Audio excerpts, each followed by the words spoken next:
Cuaca panas beri kesan hidrasi kepada murid sekolah.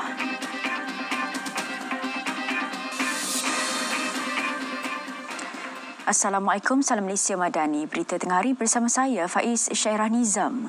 Perdana Menteri mengajak umat Islam menghayati Ramadan dengan menyantuni golongan kurang bernasib baik. Menurut Datuk Seri Anwar Ibrahim, Ramadan juga madrasah terbaik untuk meningkatkan amalan selain menggilap semula kekuatan keimanan, akhlak serta disiplin diri. Kemudian, ia juga harus mengetuk pintu hati nurani kita untuk membicarakan hal-hal yang terkait dengan Ramadan. Maknanya usaha yang lebih untuk menambah sedekah, amal jariah, dan masing-masing yang punya sedikit keupayaan untuk menyantuni masyarakat yang kurang bernasib baik.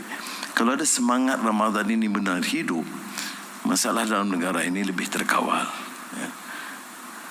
Begitu juga kalau sudah kita uruskan keluarga di Malaysia ini, kita bolehlah sampaikan kepada rakan-rakan kita di luar. Beliau berucap pada Majlis Perhimpunan Bulanan Jabatan Perdana Menteri di Putrajaya. Sementara itu, Perdana Menteri menghargai dan berbangga dengan kerjasama penjawat awam dalam pentadbiran negara apabila dipandang positif oleh negara luar. Datuk Seri Anwar memaklumkan demikian kerana mendapat sambutan luar biasa semasa lawatan beliau selama 6 hari di Jerman. Sebagai kerjasama pasukan, termasuk penjawat awam sangat penting, kerana keyakinan mereka. Sekarang bila dia nilai, dia kata jauh lebih cekap, keputusan lebih cepat dan tidak berlaku keterisan. Saya jumpa beberapa yang besar yang bersetuju untuk melabur segera. Jadi pandangan mereka terhadap dasar kerajaan, pimpinannya dan penjawat awam sangat positif. Dan saya nak ambil peluang ini melalui Tan Sri KSN untuk mengatakan Alhamdulillah, syukur, dan saya bangga berkhidmat dengan semangat penjawat awam yang sedemikian kerana kesannya dan sambutannya luar biasa.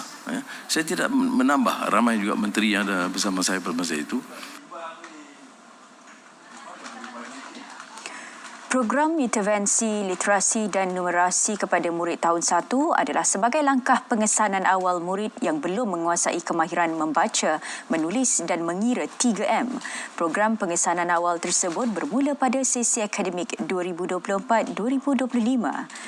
Menurut Menteri Pendidikan Fadilina Siddiq, selain itu, dokumen penjajaran KSSR Semakan 2017 edisi 3 dirangka dengan turut mengambil kira pandangan pakar, pemegang taruh dan masyarakat umum.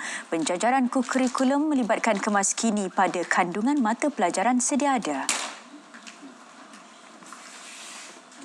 Dokumen penjajaran KSSR Semakan 2017 edisi 3 ini disediakan sebagai pilihan kepada guru dalam pelaksanaan kurikulum sekolah rendah dan boleh digunakan bersama-sama modul bimbingan sains dan matematik tahap 1.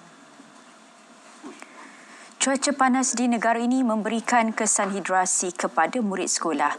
Pakar Perubatan Kecemasan Hospital Columbia Asia, Dr. Nabila Azmi menyarankan ibu bapa perlu mempelbagaikan air minuman bagi membolehkan murid mendapat nutrisi yang cukup di bulan Ramadan.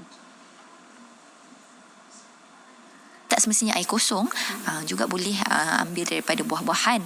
Contoh buah-buahan yang tinggi kandungan air ialah macam temikai. Jus buah-buahan pun boleh, tapi elakkan jus buah-buahan yang telah dicampur dengan air gula. Dan juga makan sayur-sayuran, makan bubur, makan sup, dan juga elakkan daripada minum air berkarbonat yang mempunyai gula yang tinggi. Senang nak cakap, macam contoh budak berumur 20 budak berat macam 20 kilo tu, kita boleh anggarkan dalam 1.2 liter sehari lah, dan kita beranggapan dia pergi ke sekolah dan terdedah kepada cuaca panas. Jadi 1.2 liter ni mungkin dia boleh minum lepas berbuka puasa dan waktu sepanjang malam dan juga waktu sahur. So 500 mil dan waktu sahur lagi 200 mil. Beliau yang ditemui selepas bersiaran di program Selamat Pagi Malaysia. Sementara itu, Met Malaysia menjangkakan cuaca kering dan panas dengan suhu melebihi 35 darjah Celsius akan berterusan untuk tempoh seminggu lagi. Perlis antara 17 kawasan di semenanjung Malaysia berada pada tahap 1 atau berjaga-jaga dengan suhu maksimum harian antara 35 hingga 37 darjah Celsius. Hutan seluas lebih 2 hektar terbakar di puncak Bukit Broga, Semenyih. Punca kebakaran masih disiasat. Laporan kejadian diterima Jabatan Bomba Selangor pada pukul 7.39 malam. Kebakaran merebak ke beberapa kawasan disebabkan tiupan angin di sekitar bukit. Seramai 64 anggota pelbagai agensi terlibat dalam operasi pemadaman. Operasi berakhir pada pukul 3.30 pagi.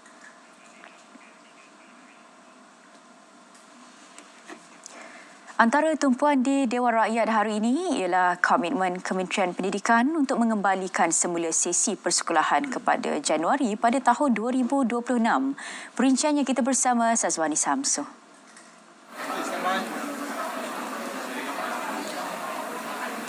Ya, Syahirah, ke arah itu Timbalan Menteri Pendidikan Wong Kah Woh berkata pihaknya kini telah menyusun dan mengawal kalender akademik sesi 2024-2025 supaya ia bermula pada Februari 2025. Kawalan dan perancangan ini dibuat bagi memastikan sesi persekolahan pada tahun 2026 dapat dimulakan pada bulan Januari sehingga Disember. Pada masa yang sama, KPM perlu memastikan bahawa penyediaan kalender akademik adalah berdasarkan peraturan-peraturan pendidikan, penggau hari dan cuti sekolah 1998 pindaan 2021 yang menetapkan bahawa jumlah hari persekolahan dalam kalender akademik hendaklah tidak kurang daripada 190 hari. Terima kasih kepada Puteri. Beliau menjawab soalan Ahli Parlimen Parit Buntar, Muhammad Misbahul Munir Basduki. Dalam pada itu, kurikulum berorientasikan kompetensi akan dilaksana pada tahun 2027 berbanding kurikulum standard yang diamalkan kini. Semakan baharu, kurikulum itu bahkan memfokuskan penguasaan kemahiran pengetahuan dan sikap. Dan bagi kurikulum persekolahan 2027 ini, ia merangkumi 7 domain utama iaitu perkembangan diri, komunikasi, tanggungjawab, fasa digital, literasi pelbagai, kemahiran berfikir dan pembelajaran sepanjang hayat.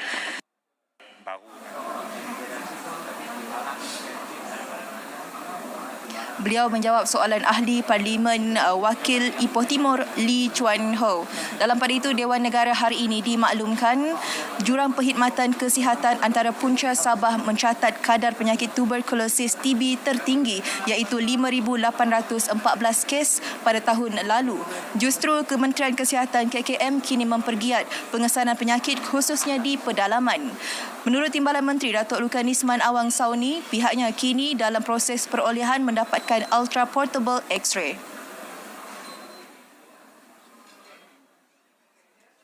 Oleh itu, kita cuba untuk mengenal pasti mekanisme perolehan ataupun cara yang terbaik untuk memperolehi Ultra Portable X-ray ini supaya dapat diperkembangkan di lokasi-lokasi supaya saringan ini dapat dilaksanakan. Dan juga pendekatan tidak bekerja secara silo juga akan kami tekankan di mana kami boleh bekerjasama dengan kementerian-kementerian ataupun agensi-agensi seperti PKSO ataupun kerajaan tempatan bagi menangani lokasi-lokasi yang mempunyai kepadatan TB yang tinggi. Kami akan pergi membuat saringan.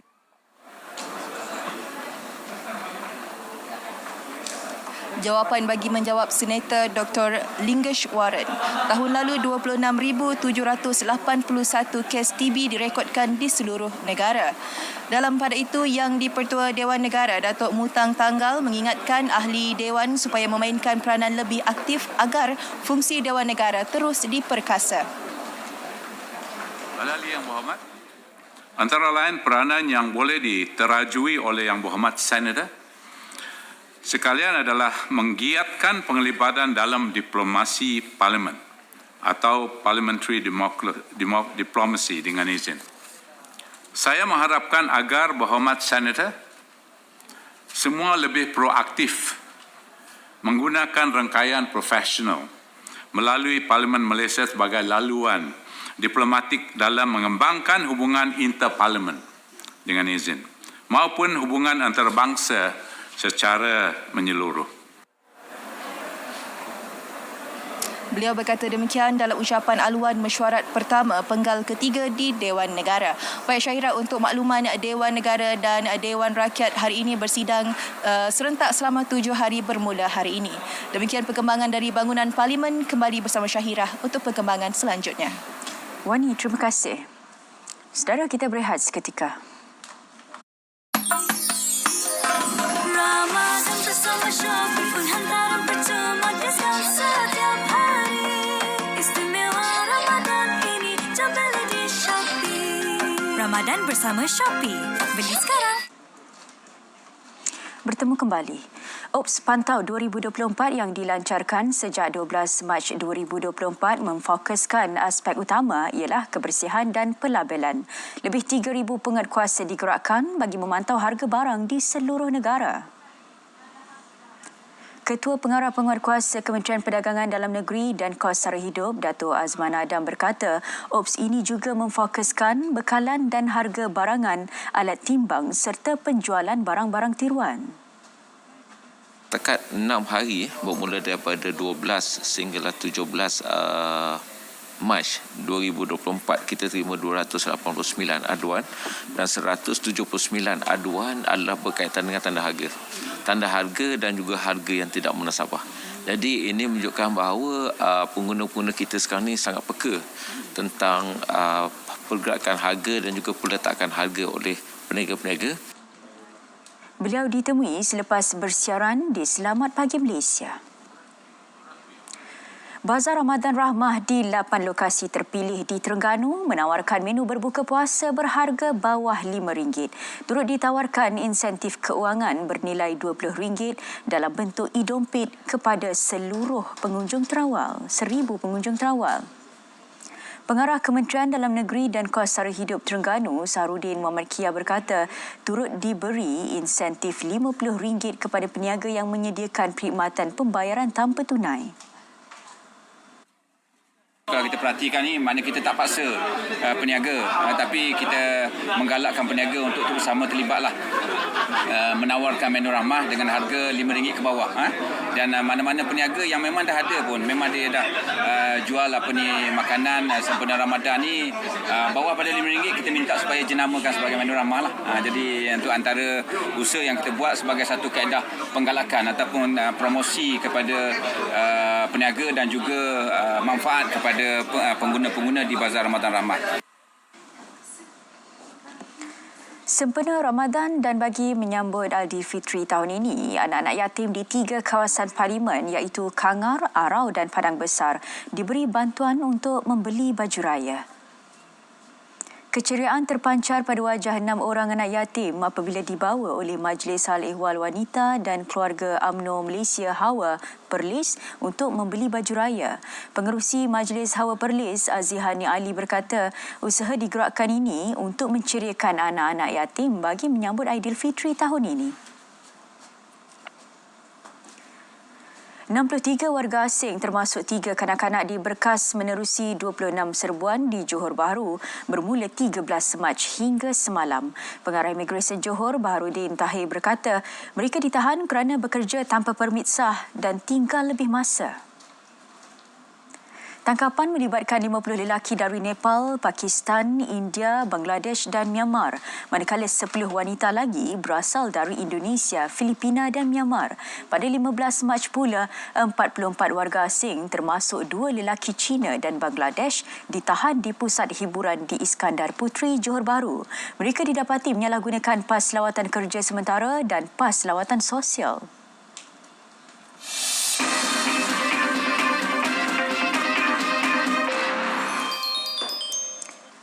Kumpulan Wang Simpanan Pekerja KWSP memperuntukkan RM250 juta bagi memangkin pertumbuhan syarikat peringkat pertengahan di Malaysia.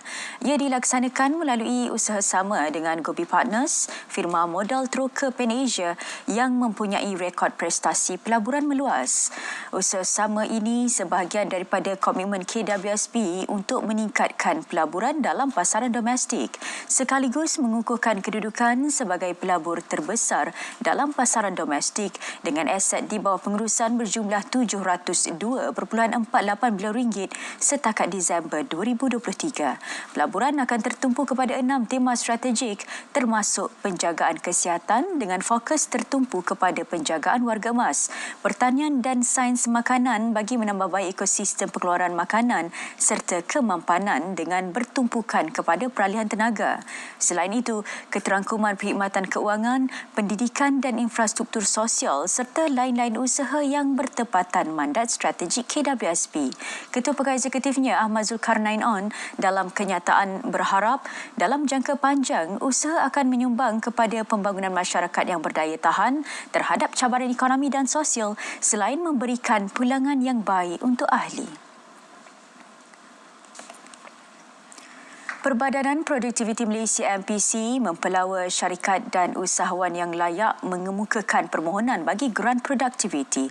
Permohonan dibuka sehingga 14 April ini dengan had pembiayaan maksimum RM350,000. Ketua Pengarah MPC Zahid Ismail berkata, projek terpilih harus memberi penambahbaikan berkekalan kepada produktiviti pelanggan dan kecekapan operasi. Grant produktiviti turut menggariskan fokus MPC pada penyelidikan dan pembangunan untuk pengkonvensionalan, seterusnya mendorong industri ke arah rantaian nilai lebih tinggi. Grant ini juga bertujuan menyokong aspirasi kerajaan dalam meningkatkan perbelanjaan sektor swasta dalam penyelidikan dan pembangunan selain meningkatkan kedudukan Malaysia dalam Indeks Inovasi Global di tangga 20 teratas. Maklumat lanjut mengenai grant, layari www.mpc.gov.my atau gp@mpc.gov.my. Bursa Malaysia dibuka rendah pada awal dagangan menjejaki prestasi semalaman Wall Street. Sentimen berhati-hati penguasai pasaran menjelang mesyuarat jawatankuasa pasaran terbuka Bank Pusat Amerika Syarikat minggu ini. Indeks FBM KLCI naik 4.13 mata kepada 1,556.96 mata setakat pukul 12.35 tengah hari. Kaunter saham aktif menyaksikan Hang Seng kekal rata pada 1.5 sen sesaham, manakala Pan Malaysia Holdings meningkat setengah sen kepada 19 sen dan Sendai bertambah 3 sen kepada 35 sen. Di kaunter paling untung, saham Dutch Lady melonjak RM8 kepada RM25.8, diikuti Gashen bertambah 38 sen kepada RM3.59 dan Harrison meningkat 28 sen kepada RM9.22.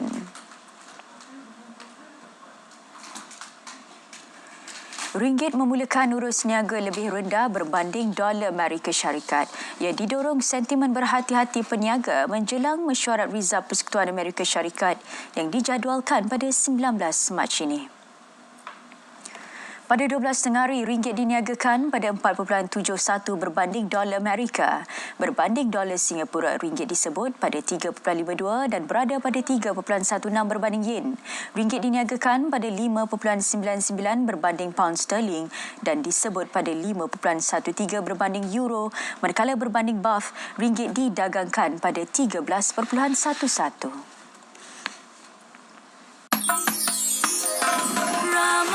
Bersama Shopee pun hantaran percuma diskaun setiap hari. Istimewa Ramadan ini jom beli di Shopee. Ramadan bersama Shopee. Beli sekarang.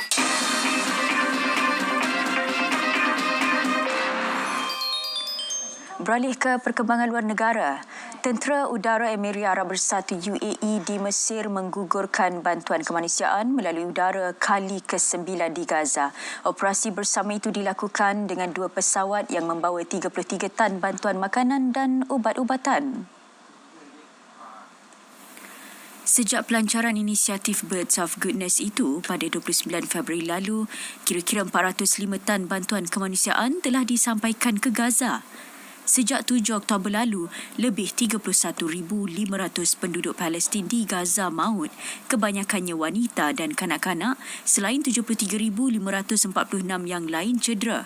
Selain itu, serangan Israel turut mengakibatkan 85% daripada populasi di Gaza kehilangan tempat tinggal dan berdepan krisis kebuluran susulan sekatan ketat di sempadan yang dilakukan rejim Zionis.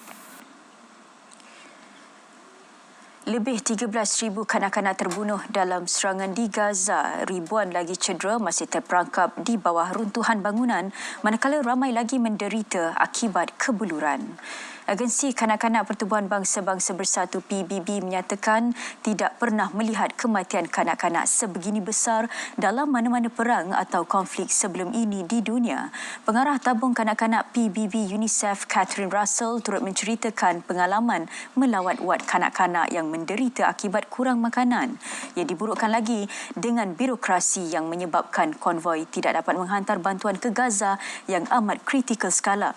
Kecaman antarabangsa semakin meningkat terhadap Israel akibat peningkatan kematian orang awam dan krisis kebuluran di Gaza, ditambah dakwaan sekatan terhadap bantuan kemanusiaan ke wilayah dilanda konflik terburuk itu. Sementara itu, tentera Israel akan meneruskan serangan darat di Rafah, selatan Gaza yang mencetuskan kebimbangan berlaku kematian orang awam secara besar-besaran. Berikutan itu, masyarakat antarabangsa menggesa Zionis agar tidak melancarkan serangan ke atas Rafah.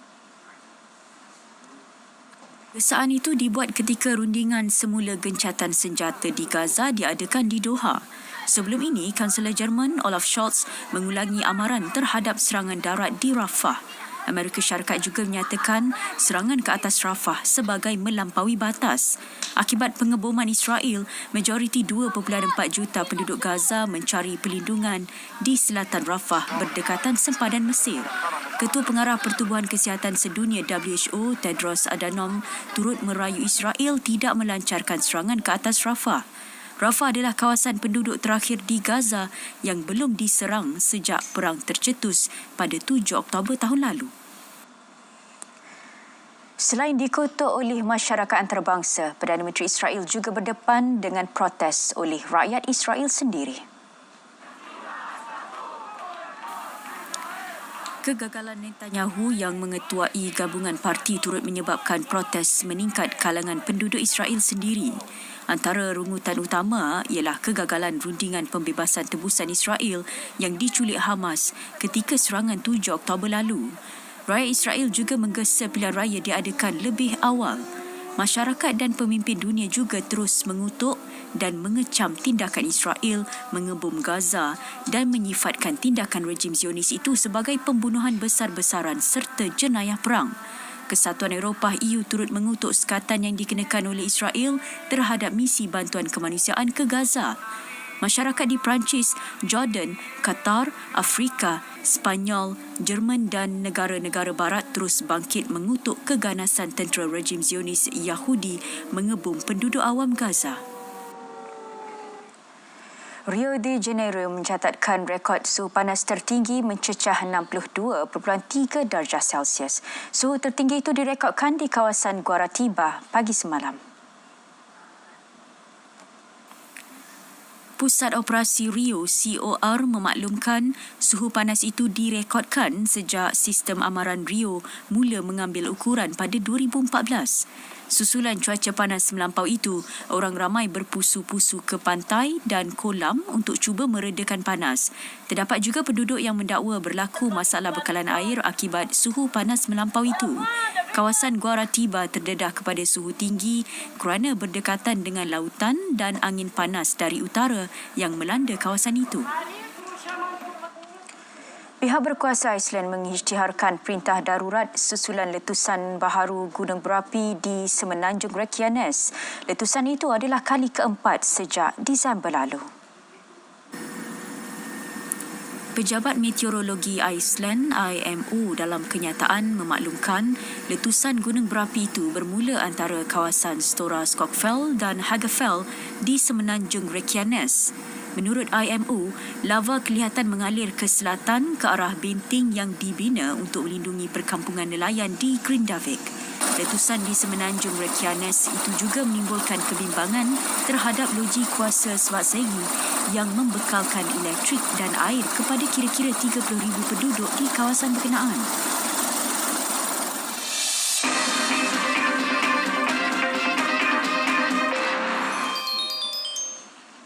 Sukan kita mulakan dengan perkembangan perlawanan akhir kejohanan badminton All England 2024. Pasangan beregu lelaki negara Aaron Sewuyik terlepas peluang untuk menamatkan kemarau 17 tahun negara meraih gelaran kejohanan itu bagi kategori beregu lelaki. Mereka tumpas straight set kepada pasangan Indonesia Fajar Alfian dan Muhammad Rian Ardianto. Saingan sengit yang berlangsung di Utilita Arena Birmingham menyaksikan pasangan negara ditundukkan pasangan lawan dengan mata 21-16 dan 21-16. Pada perlawanan itu, pasangan juara dunia 2022 tersebut ketinggalan 1-6 sebelum gandingan Indonesia yang diletakkan selaku pilihan ketujuh memenangi set pertama. Set kedua berlangsung sengit apabila kedua-dua beregu saling mengejar mata sehingga terikat 10-10. Namun kesilapan demi kesilapan mudah dilakukan Aaron Wuyik membolehkan Fajar dan Rian menjarakkan kedudukan 18-16. Mata demi mata ketinggalan sebelum pasangan Indonesia berkenaan melengkapkan kemenangan sekaligus mempertahankan kejuaraan All England 2024. Kekalahan itu bermakna gelaran All England kekal sukar dicapai oleh pemenang pingat gangsa Sukan Olimpik 2020 itu. Pada edisi 2019, mereka tewas kepada bekas juara dunia 3 kali dari Indonesia, Muhammad Ahsan Hendra Setiawan. Menjelang aksi kelayakan Piala Dunia 2026, Piala Asia 2027, 22 Mac ini, skuad Harimau Malaya menerima tamparan hebat apabila ketua pasukan Matthew Davies dan Junior Estal terpaksa disisihkan akibat kecederaan. Keputusan itu dibuat selepas Johor Darul Ta'zim JDT menerusi surat rasmi kepada FAM memaklumkan kedua-dua pemain pertahanan itu mengalami kecederaan semasa perlawanan latihan pada Khamis lepas. Dengan itu, Kim Pan-gon hanya membawa seramai 24 pemain bagi menggalas cabaran Malaysia menentang Oman di Kompleks Sukan Sultan Qaboos pada 22 Mac ini. Skuad Harimau Malaya berlepas ke Maskat dari KLIA.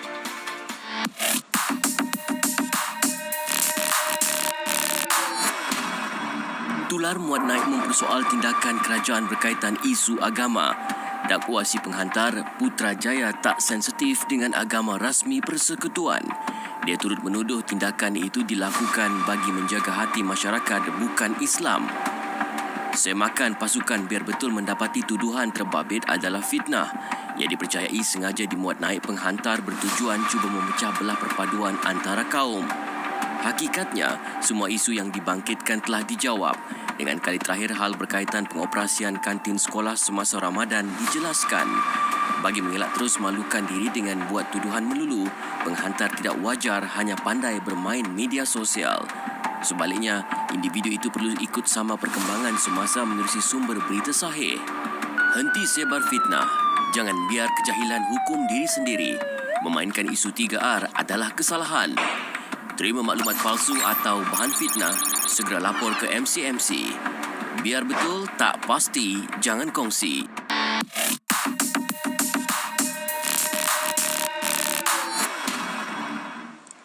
Sekian berita tengah hari dari Sungai Kesegara, Palestin pasti merdeka. Assalamualaikum, salam Malaysia Madani.